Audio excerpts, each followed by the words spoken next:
رسول اللہ صلی اللہ علیہ وسلم نے فرمایا سب سے بہترین نماز داؤد علیہ السلام کی نماز ہے.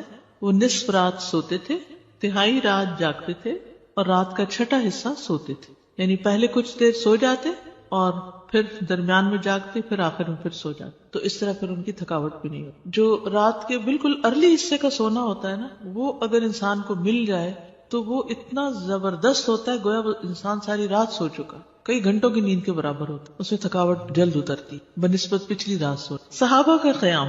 عائشہ رضی اللہ تعالیٰ عنہ سے روایت ہے، انہوں نے فرمایا نبی صلی اللہ علیہ وسلم نے ایک شخص کو مسجد میں قرآن پڑھتے سنا تو فرمایا اللہ اس پر رحم کرے، مجھے اس نے اس وقت فلاں فلاں آیت یاد دلا دی ہے جو میں فلاں فلاں سورت سے بھول گیا تھا. عباد اللہ بن عبداللہ نے حضرت عائشہ رضی اللہ تعالیٰ عنہ سے یہ اضافہ بیان کیا ہے کہ نبی صلی اللہ علیہ وسلم نے میرے گھر میں نماز تہجد پڑھی تو آپ نے عباد کی آواز سنی جو مسجد میں نماز پڑھ رہے تھے. آپ نے فرمایا عائشہ کیا یہ عباد کی آواز ہے؟ میں نے عرض کیا جی ہاں. آپ نے دعا فرمائی اے اللہ عباد پر رحم فرما. کیا خیر خواہی تھی نبی صلی اللہ علیہ وسلم کہ اپنے ساتھیوں کے بارے میں جب سنتے تھے تو وہیں ان کی غیر موجودگی میں بھی ان کے لیے دعا کرتے. تو ابھی آپ نے کہا نا کہ جگہ جگہ روشنیاں، تو یہ صحابہ کے گھروں میں ایسے ہی ہوتا. صحابیات کا قیام. نبی صلی اللہ علیہ وسلم نے فرمایا مجھ سے جبریل علیہ السلام نے کہا کہ حفصہ سے رجوع کر لو کیونکہ وہ بہت روزے رکھنے والی اور بہت قیام کرنے والی ہے اور بے شک وہ جنت میں آپ کی بیوی ہے. امام احمد بن حنبل، امام بخاری، حافظ عراقی، یہ سب قیام اللیل کرنے والے لوگ تھے اور ان کے لیے ایسے ہی تھا جیسے کوئی بہت مانوس چیز ہے، یعنی بالکل روٹین کی بات تھی. تہجد کے فائدے. نمبر 1 خیر و بھلائی ملنا. جابر رضی اللہ عنہ سے روایت ہے، کہتے ہیں کہ رسول اللہ صلی اللہ علیہ وسلم نے فرمایا کوئی مرد اور عورت ایسی نہیں کہ رات کو سوئے مگر اس کے سر پہ گریں لگا دی جاتی ہے. بس اگر اس نے جاگتے وقت اللہ کا ذکر کیا تو گرہ کھل جاتی ہے. اگر کھڑا ہوا اور وضو کیا اور نماز پڑھی تو سب گریں کھل جاتی ہیں اور وہ خوش دل ہلکا پھلکا ہو کر بھلائی کو پہنچنے والا ہوتا. یعنی جو لوگ صبح اٹھ کر صبح اٹھتے ہی پہلے ذکر کرتے ہیں، اللہ کا دعا کرتے ہیں. اگر تہجد کے وقت اٹھے ہیں تو کون سی آیات پڑھتے ہیں؟ آل عمران کی آخری آیات ان فی خلق السماوات والارض، اور پھر وضو کرتے ہیں، نماز پڑھتے ہیں تو ان کی ساری گریں کھل جاتی، بالکل فریش ہو کر ریلیکس ہو کر دن کا آغاز کرتے ہیں. اور اگر نماز مس ہو جائے تو بوجھ تلے آ جاتے ہیں. اسی طرح نفس میں چستی آتی ہے ورنہ سستی اور خباثت نفس کے اندر آتی ہے. لا علاج مرض سے شفا ملنا. امام ابن قیم کہتے ہیں قیام اللیل حفظان صحت کے اسباب میں سب سے زیادہ نفع مند، یعنی صحت کی حفاظت کے لیے سب سے اچھی چیز ہے اور بہت سے لا علاج امراض کو روکنے والے امور میں سے سب سے زیادہ روکنے والا ہے اور جسم، روح اور دل کو بہت چاق و چوبند رکھنے والا ہے. یعنی لا علاج مرضوں کا علاج ہے قیام اللیل. دل کا علاج. یحییٰ ابن معاذ کہتے ہیں دل کا علاج 5 چیزوں میں ہے. نمبر 1 تدبر کے ساتھ قرآن پڑھنا. نمبر 2 پیٹ کو خالی رکھنا، یعنی بہت زیادہ نہ کھانا. نمبر 3 قیام اللیل. نمبر 4 سحری کے وقت اللہ کے سامنے عاجزی اور انکساری کرنا. نمبر 5 نیک لوگوں کی مجلس میں بیٹھنا. دل کو خوشی ملنا. عطا خراسانی کہتے ہیں جب آدمی رات کو تہجد کے لیے اٹھتا ہے تو خوشی کے ساتھ صبح کرتا ہے اور اس قیام کی وجہ سے اپنے دل میں مسرت محسوس کرتا ہے. اور اگر اس پر نیند غالب آ جائے اور وہ اپنے ورد سے سویا رہ جائے تو غم کی حالت میں صبح کرتا ہے کہ آج میرے تہجد مس ہو گئے اور اس کا دل ٹوٹا ہوا ہوتا ہے گویا کہ اس کا کچھ کھو گیا ہو، کیونکہ اس نے اپنے نفع مند کاموں میں سب سے زیادہ مفید کام کو کھو دیا، یعنی قیام اللیل کو. رزق ملنا. ابن قیم کہتے ہیں 4 چیزیں رزق کو کھینچ لاتی ہیں. نمبر 1 قیام اللیل. نمبر 2 سحری کے وقت استغفار کی کثرت. نمبر 3 صدقے کا خیال کرتے رہنا. نمبر 4 دن کے شروع اور آخر میں اس کا ذکر کرنا، یعنی صبح شام کی دعائیں ہیں یا اذکار ہیں. چہرے پر نور آنا. حسن بصری سے پوچھا گیا رات کو تہجد پڑھنے والے سب لوگوں سے زیادہ حسین چہرے والے کیوں ہوتے ہیں؟ انہوں نے کہا اس لیے کہ وہ تنہائی میں رحمان کے ساتھ گفتگو کرتے ہیں اور اللہ انہیں اپنا نور پہنا دیتا ہے. لوگوں کی محبت ملنا. سعید بن مسیب کہتے ہیں کہ ایک آدمی رات کو نماز پڑھتا ہے تو اللہ اس کے چہرے میں نور بنا دیتا ہے. اس نور کی وجہ سے ہر مسلمان اس سے محبت کرتا ہے. جب اس کو ایسا شخص دیکھتا ہے جس نے اسے پہلے نہیں دیکھا ہوتا تو وہ کہتا ہے بے شک مجھے اس آدمی سے محبت ہے، یعنی دیکھتے ہی اس کے دل میں اس کی محبت آتی. کوئی ایک فائدہ بتائیے مجھے، کیا فائدہ تہجد پڑھنے کا؟ خوشی ملنا. دل کا علاج. لا علاج مرضوں سے حفاظت. رزق ملنا. یس. نفس میں چستی آنا. لوگوں کی محبت ملنا. چڑچڑا پن دور ہوتا ہے، برداشت پیدا ہوتی ہے. تو جس میں برداشت پیدا ہو جائے تو پھر بہت سے اس کے دوست بن جاتے ہیں. اب دیکھیے کہ پچھلی پہر رات کو اٹھ کے صاف ستھرا ہو کے نبی صلی اللہ علیہ وسلم کا طریقہ کیا تھا کہ آنکھ کھلتے مسواک کرتے تھے. مسواک کیا، صاف ستھرے ہوئے، پاک ہوئے، اور پھر آپ طویل قیام کرتے. اب کیا کہتے ہیں، کھڑے ہو کے آفس میں کام کریں، اسٹینڈنگ آفیسز بن رہے ہیں، یعنی قیام کی حالت میں کمپیوٹر استعمال کرے. تو یہ قیام اگر کسی نے صبح صبح ہی کر لیا ہو، اور پھر نبی صلی اللہ علیہ وسلم کے قیام جتنا ہی ان کا رکوع بھی ہوتا تھا، اتنی دیر آپ جھکے ہوئے، اتنی دیر آپ کا سر سجدے میں پڑا ہوا، صحت ہی صحت ہے، ایکسرسائز ہی ایکسرسائز. فجر سے تھوڑی دیر پہلے اٹھ کے قیام کرنا، میں نے کسی لیکچر میں یہ سنا تھا کہ مطلب ٹھیک ہے آپ یہ تو کرتے ہیں، لیکن یہ بیسیکلی وہ قیام اللیل نہیں ہے، یہ کچھ اور ہی چیز ہے. ایسا کچھ نہیں. دیکھیے یہ اور کیا ہے، مطلب ان کا کہنے کا مطلب یہ تھا کہ ہم جیسے یہ سست لوگوں کے لیے ہے کہ اچھا چلو فجر سے ذرا سا پہلے اٹھ کے کر لیا، ورنہ بیسیکلی رات کی ڈیپ میں اٹھیں اور اس وقت کریں. وہ تو بالکل ٹھیک ہے. جیسے بہترین قیام جو ہے وہ داؤد علیہ السلام کا ہے، جو اٹھتے تھے پھر پڑھتے تھے پھر لیٹ جاتے تھے، آدھی رات کے بعد اٹھتے تھے پھر ایک تہائی کے بعد پھر وہ چھٹا حصہ جو تھا پھر دوبارہ سو جاتے تھے. لیکن یہ کہ عشاء کے ساتھ بھی ایکسٹرا نوافل سے بھی چاہے نہ بھی سوئے ہو وہ بھی قیام ہوتا ہے. یعنی رات کے نوافل چاہے اول حصے میں پڑھ لیں، چاہے درمیان میں، چاہے آخر میں. ہاں یہ ایکسٹرا بات ہے کہ جس کام میں جو جتنی مشقت کرتا ہے اس کا اجر اتنا ہی زیادہ بڑھ جاتا ہے. آخری وقت میں اٹھنے والوں کا کم ہے اور پہلے اٹھنے والوں کا زیادہ ہے obviously. لیکن آخری حصہ لاسٹ 1/3 جو ہے اس میں اللہ تعالیٰ آسمانی دنیا پر آتے ہیں، تو وہ اس لحاظ سے زیادہ بہتر. اور سحری کا وقت جو ہے اس کی دعائیں قبول ہوتی ہیں. تو اس لیے اس وقت کو یہ نہیں سمجھنا چاہیے کہ یہ صرف سستی کا وقت ہے، بلکہ بڑے اجر کا وقت بھی ہے. اور پھر یہ جو ہم کہتے ہیں نا کسی کو چلو 10 منٹ پہلے اٹھ کے پڑھ لو، یہ صرف اس لیے کہتے ہیں کہ 1-2 پڑھیں گے مزہ آئے گا، پھر 10 کے وہ پیچھے اور 10 چلے جائیں گے. بگننگ بھی ہے بالکل، اسٹیپ بائی اسٹیپ، تھوڑا تھوڑا. ورنہ 1-2 دن تو جذبات میں آ کے اٹھیں گے تو پھر چوتھے دن پھر سوچ پڑے ہوں گے. تہجد کا وقت عشاء کے بعد سے طلوع فجر تک، عشاء کے بعد سے طلوع فجر تک نبی صلی اللہ علیہ وسلم نے فرمایا اللہ نے تمہیں مزید ایک نماز عطا کی ہے جو کہ وتر یعنی تہجد ہے، اسے نماز عشاء اور نماز فجر کے درمیانی وقفے میں پڑھ لیا کرو. ٹھیک ہے نا، یہ سلسلہ صحیحہ کی حدیث ہے. کب سے کب تک ہے تہجد کا وقت؟ عشاء کے بعد سے فجر تک. اٹھنے کا بہترین وقت مسند احمد کی روایت ہے، ابو مسلم سے روایت ہے کہ میں نے ابو ذر رضی اللہ عنہ سے پوچھا رات کے کس حصے میں قیام کرنا سب سے افضل ہے؟ ابو ذر رضی اللہ عنہ نے کہا میں نے بھی رسول اللہ صلی اللہ علیہ وسلم سے اسی طرح سوال کیا تھا جس طرح تم نے مجھ سے کیا. آپ نے فرمایا رات کے پچھلے پہر، یا رات کے پچھلے پہر یا نصف رات میں، لیکن ایسا کرنے والے بہت تھوڑے ہیں. یعنی مشکل ہے نا آدھی رات کو اٹھنا. آپ مثلا سوئے ہیں 10 بجے اور 12 بجے پھر اٹھ جائے تو مشکل ہوگا. رات کے آخری حصے میں قیام کرنا. جابر رضی اللہ عنہ سے روایت ہے، انہوں نے کہا میں نے نبی صلی اللہ علیہ وسلم کو فرماتے ہوئے سنا تم میں سے جسے یہ خدشہ ہو کہ وہ رات کے آخر میں نہیں اٹھ سکے گا تو وہ وتر پڑھ لے پھر سو جائے، اور جسے رات کے قیام کا یقین ہو وہ رات کے آخر میں وتر پڑھے، کیونکہ رات کے آخری حصے میں قرات کے وقت حاضری دی جاتی ہے اور یہ بہتر ہے. ٹھیک ہے، تو رات کا آخری حصہ بھی اچھا ہے. آخری پہر دعاؤں کی قبولیت کا وقت بھی ہے. عمرو بن عبسہ سے مرفوعاً روایت ہے کہ رات کی نماز 2 رکعت ہے اور رات کے آخری حصے میں دعا سب سے زیادہ قبول ہوتی ہے. رات کے آخری حصے میں دعا سب سے زیادہ قبول ہوتی ہے. نبی صلی اللہ علیہ وسلم کے اٹھنے کا وقت. مسروق سے روایت انہوں نے کہا میں نے عائشہ رضی اللہ عنہا سے پوچھا کہ نبی صلی اللہ علیہ وسلم کو سب سے زیادہ کون سا عمل پسند تھا؟ انہوں نے فرمایا وہ عمل جو ہمیشہ ہوتا رہے. میں نے کہا آپ رات کو کب اٹھتے تھے؟ انہوں نے فرمایا جب مرغ کی آواز سنتے تو اٹھ جاتے. اب دیکھیے اس کو گھڑیاں نہیں تھی، لیکن اللہ نے نیچرلی یعنی کہ ایک وقت تہجد کا جو تھا اس میں مرغ اذان دیتا ہے تو وہ بھی ایک الارم کی طرح ہے. آپ کو پتہ ہے کراچی کا تو کچھ نہ پوچھیں، اس لیے کہ فرسٹ ٹائم کراچی میں میرے ساتھ یہ ایکسپیرینس ہوا کہ رات کے وقت کبھی بول رہے ہیں، رات کے وقت کبھی بول رہے تھے.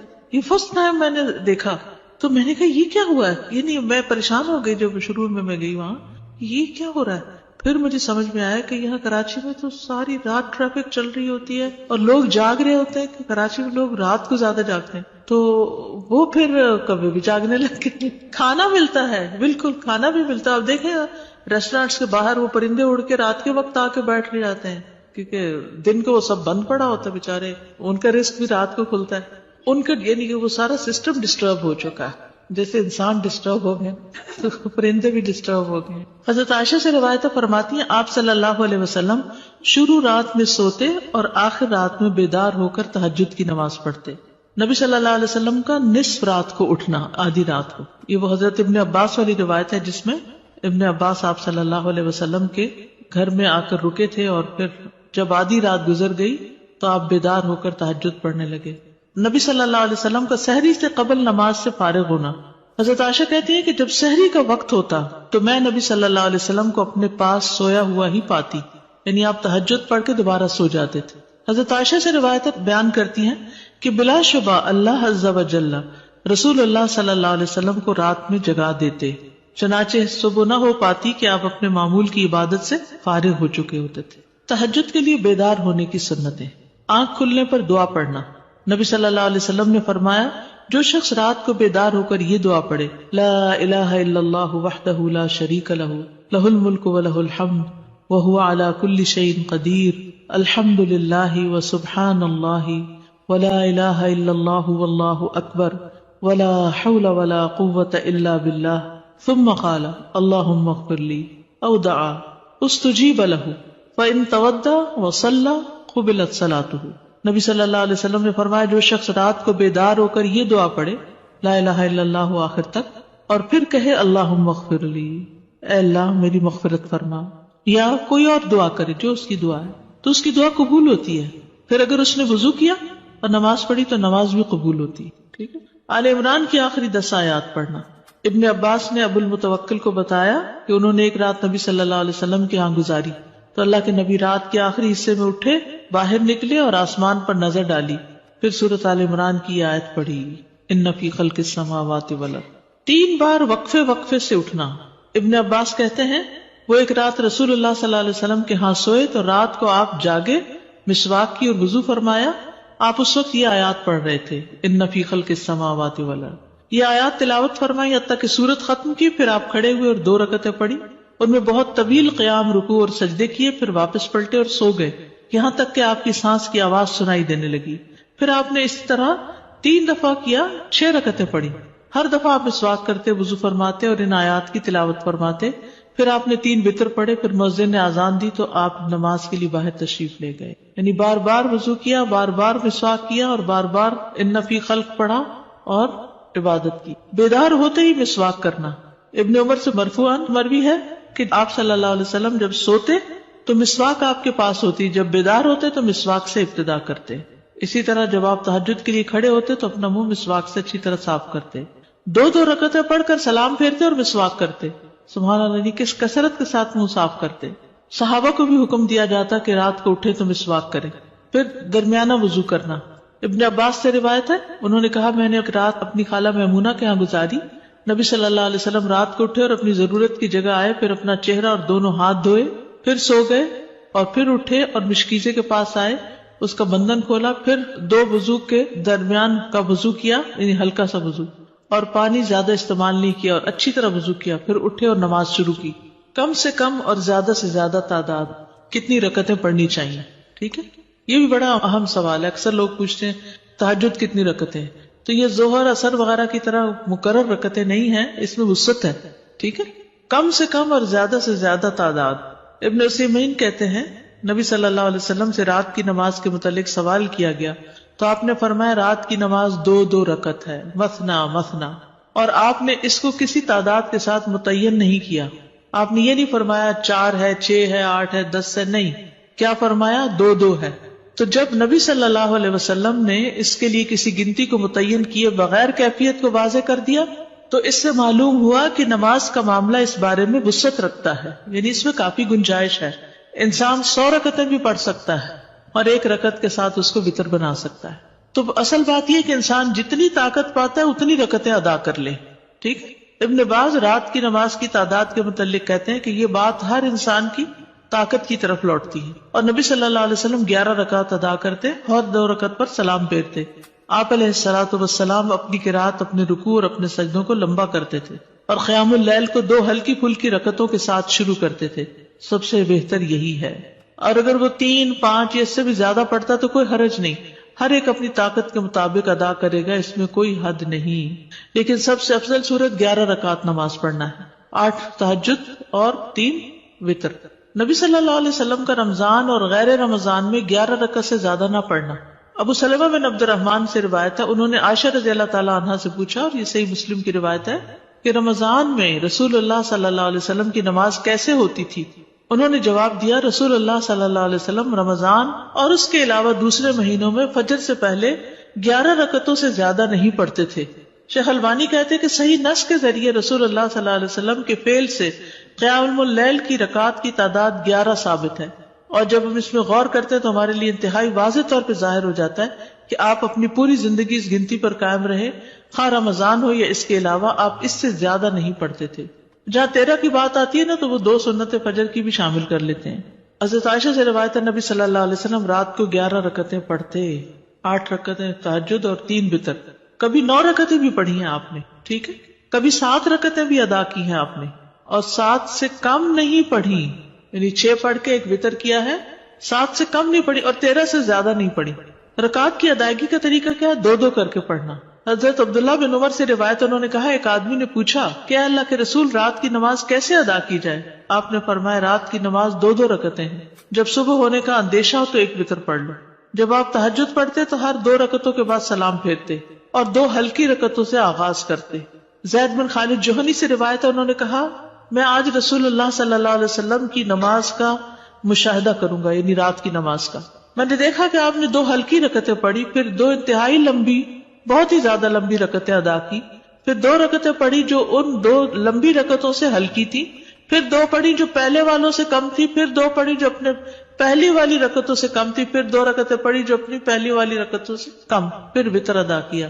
یعنی سب سے پہلے 2 ہلکی، پھر 2 خوب لمبی، پھر 2 اس سے کچھ کم، پھر اس سے کم، پھر اس سے کم، پھر اس سے کم. لیکن آپ کی یہ جو رکعتیں تھی بہت خوبصورت اور بہت طویل ہوتی تھی. حضرت عائشہ کہتی ہیں، ان کی خوبصورتی اور ان کی طوالت کے بارے میں مت پوچھو.